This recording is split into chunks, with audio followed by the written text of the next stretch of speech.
ರಾಜ್ಯದ ಶಕ್ತಿಸೌಧ ವಿಧಾನಸೌಧದಲ್ಲಿ ನವೀಕರಣದ ವೇಳೆ ಎಡವಟ್ಟನ್ನ ಮಾಡಲಾಗಿದೆ. ವಿಧಾನಸೌಧದ ಪಾರಂಪರಿಕ ಕಟ್ಟಡಕ್ಕೆ ಗುದ್ದಲಿಯಿಂದ ಹಾನಿ ಮಾಡಿದ್ದಾರೆ.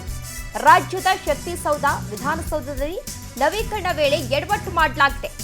ವಿಧಾನಸೌಧದ ಪಾರಂಪರಿಕ ಕಟ್ಟಡಕ್ಕೆ ಗುದ್ದಲಿಯಿಂದ ಹಾನಿ ಮಾಡಲಾಗಿದೆ. ವಿಧಾನಸೌಧದ 3ನೇ ಮಹಡಿಯಲ್ಲಿ ಇರುವಂತಹ 330ನೇ ಕೊಠಡಿ ಇದು. ನವೀಕರಣ ನೆಪದಲ್ಲಿ ಗುದ್ದಲಿಯನ್ನ ಹಾಕಿ ಗೋಡೆ ಒಡೆದಿದ್ದಾರೆ ಸಿಬ್ಬಂದಿ. ಮೂಲ ಗೋಡೆಯನ್ನ ಮಾರ್ಪಾಡು ಮಾಡಿ ಬಾಗಿಲನ್ನ ನಿರ್ಮಾಣ ಮಾಡಲಾಗ್ತಾ ಇದೆ. ವಿಧಾನಸೌಧದ ಮೂಲ ಸೌಂದರ್ಯಕ್ಕೆ ಧಕ್ಕೆ ತರಲು ಹೊರಟ್ರ ಎನ್ನುವ ಪ್ರಶ್ನೆ ಎದುರಾಗಿದೆ. 330, 330A ಎರಡೂ ಕೊಠಡಿಗಳ ಗೋಡೆಗಳಿಗೆ ಹಾರಿ ಹಾಕಿದ್ದಾರೆ. ಗುದ್ದಲಿಯನ್ನ ಕೂಡ ಹಾಕಿದ್ದಾರೆ. ಎಡವಟ್ಟು ಮಾಡಿದ್ದಾರೆ. ಇದು ಹಾಕಿ ಎರಡೂ ಕೊಠಡಿಯನ್ನ ಬೆಸೆಯಲು ಮೀಟಿಂಗ್ ಹಾಲ್ ನಿರ್ಮಿಸುವಂತಹ ಯತ್ನವನ್ನ ಮಾಡಲಾಗಿತ್ತು. ಅಂದ್ರೆ ಈ ಎರಡೂ ಕೊಠಡಿಗಳನ್ನ ಸೇರಿಸಿ ಒಂದು ಮೀಟಿಂಗ್ ಹಾಲ್ ಅನ್ನ ಮಾಡಬೇಕು ಅಂತ ಹೇಳಿ ಯತ್ನಿಸಿದ್ರು. ಅಂತಹ ಸಂದರ್ಭದಲ್ಲಿ ಎಡವಟ್ಟಾಗಿದೆ. ಪ್ರತಿ ಬಾರಿ ಸಿಎಂ ಸಚಿವರು ಬದಲಾದಾಗ ಇದೇ ರೀತಿ ಧಕ್ಕೆ ಆಗುತ್ತೆ ಅಂತ ಹೇಳಿ ಸಾಕಷ್ಟು ಆಕ್ರೋಶಗಳು ವ್ಯಕ್ತವಾಗ್ತಾ ಇದೆ. ಇನ್ನು ಈ ಬಗ್ಗೆ ನಮ್ಮ ಪ್ರತಿನಿಧಿ ರಾಘವೇಂದ್ರ ವಾಕ್ಥ್ರೋ ನಡೆಸಿದ್ದಾರೆ. ಬನ್ನಿ ನೋಡ್ಕೊಂಡ್ ಬರೋಣ. 3 ವರ್ಷ ಕಳೆದಿದೆ.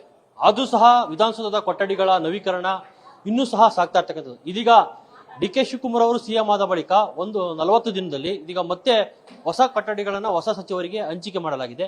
ಕೆಲವೊಂದಿಷ್ಟು ಸಚಿವರು ತಮಗೆ ಬೇಕಾದ ತಮಗೆ ಇಷ್ಟವಾದ ವಾಸ್ತು ಪ್ರಕಾರ ಕೊಠಡಿಗಳನ್ನು ನವೀಕರಣ ಮಾಡ್ಕೊಳ್ತಾ ಇದ್ದಾರೆ.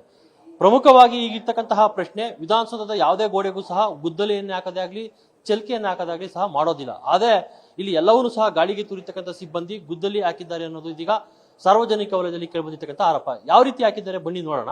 ನಾವು ಈಗಿರ್ತಕ್ಕಂಥದ್ದು 330 ವಿಧಾನಸೌಧದ ಕೊಠಡಿ ಸಂಖ್ಯೆ 330 ಏನಿದೆ, ಇದು 3ನೇ ಮಹಡಿಯಲ್ಲಿರ್ತಕ್ಕಂತಹ ಕೊಠಡಿ.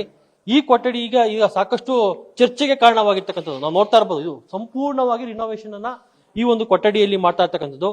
ಮುಂಚೆ ಯಾವ ರೀತಿ ಇತ್ತು, ಈಗ ಯಾವ ರೀತಿ ಅನ್ನೋದ್ರ ಬಗ್ಗೆನೂ ಸಹ ಕೆಲವೊಂದಿಷ್ಟು ವಾಸ್ತು ಪ್ರಕಾರಗಳನ್ನ ಅಲ್ಲಿ ಮಾಡ್ಕೊಳ್ತಾ ಇದ್ದಾರೆ. ಇದು ಪಾರಂಪರಿಕವಾಗಿರ್ತಕ್ಕಂತಹ ಕಟ್ಟಡ. ಯಾವುದೇ ಕಾರಣಕ್ಕೂ ಸಹ ಪಾರಂಪರಿಕವಾಗಿರ್ತಕ್ಕಂಥ ಕಟ್ಟಡಕ್ಕೆ ವಿಧಾನಸೌಧದಲ್ಲಿ ಎಲ್ಲೂ ಸಹ ಗುದ್ದಲಿ ಹಾಕೋದೇ ಆಗ್ಲಿ ಚಲ್ಕೆ ಹಾಕೋದೇ ಆಗ್ಲಿ ಮಾಡೋದಿಲ್ಲ. ಅದನ್ನ ಯಾವುದೇ ರೀತಿಯ ಡ್ಯಾಮೇಜ್ ಅನ್ನು ಸಹ ಮಾಡೋದಿಲ್ಲ.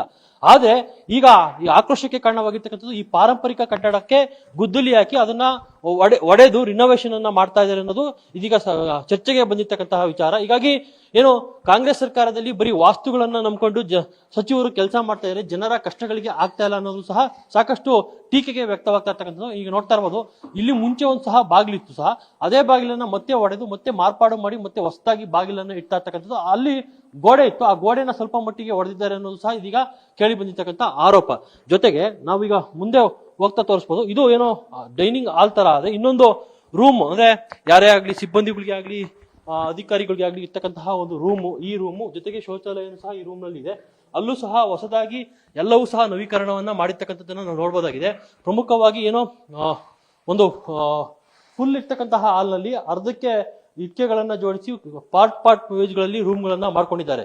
ಒಟ್ಟಿನಲ್ಲಿ ಪಾರಂಪರಿಕ ಕಟ್ಟಡಕ್ಕೆ ಗುದ್ದಲಿ ಮತ್ತೆ ಚಲ್ಕೆಗಳನ್ನ ಹಾಕುವ ಮುಖಾಂತರ ವಿಧಾನಸೌಧಕ್ಕೆ ಅಗೌರವನ್ನ ಕೆಲವೊಂದಿಷ್ಟು ಅಧಿಕಾರಿಗಳು ಮತ್ತೆ ಸಚಿವರು ತರ್ತಾ ಇದ್ದಾರೆ ಅನ್ನೋದು ಸದ್ಯಕ್ಕಿರ್ತಕ್ಕಂತಹ ಆರೋಪ. ಅದೇನೇ ಇರಲಿ, ಒಟ್ಟಿನಲ್ಲಿ ಏನೋ ವಿಧಾನಸೌಧ ಅಂದರೆ ತನ್ನದೇ ಆದ ಇತಿಹಾಸವನ್ನ ಹೊಂದಿರ್ತಕ್ಕಂತಹ ಕಟ್ಟಡ, ತನ್ನದೇ ಆದ ಒಂದು ಮೆರಗನ್ನ ಇಡೀ ರಾಜ್ಯದಲ್ಲಿ ವಿಧಾನಸೌಧ ಹೊಂದಿದೆ. ಅಂತಹ ಕಟ್ಟಡಕ್ಕೆ ಯಾವುದೇ ಕಾರಣಕ್ಕೂ ಸಹ ಯಾರು ಸಹ ಗುದ್ದಲಿಯನ್ನು ಹಾಕೋದಿಲ್ಲ, ಒಂದು ಇಟ್ಕೆಯನ್ನು ಸಹ ಕಲ್ಲನ್ನು ಸಹ ತೆರೆಯುವುದಿಲ್ಲ. ಆದ್ರೆ ಈಗಿರ್ತಕ್ಕಂತಹ ಪ್ರಶ್ನೆ, ಈಗಿರ್ತಕ್ಕಂತಹ ಆಕ್ರೋಶ, ಈಗ ಏನು ರಿನೋವೇಷನ್ ನೆಪದಲ್ಲಿ ಈ ಒಂದು ಕಟ್ಟಡವನ್ನ ಹೊಡೆದಿದ್ದಾರೆ ಅನ್ನೋದು ಸದ್ಯಕ್ಕಿರ್ತಕ್ಕಂತಹ ಆರೋಪ. ಕ್ಯಾಮರಾಮನ್ ಜಯರಾಮ್ ಜೊತೆ ರಾಘವೇಂದ್ರ, ಪವರ್ ಟಿವಿ, ಬೆಂಗಳೂರು.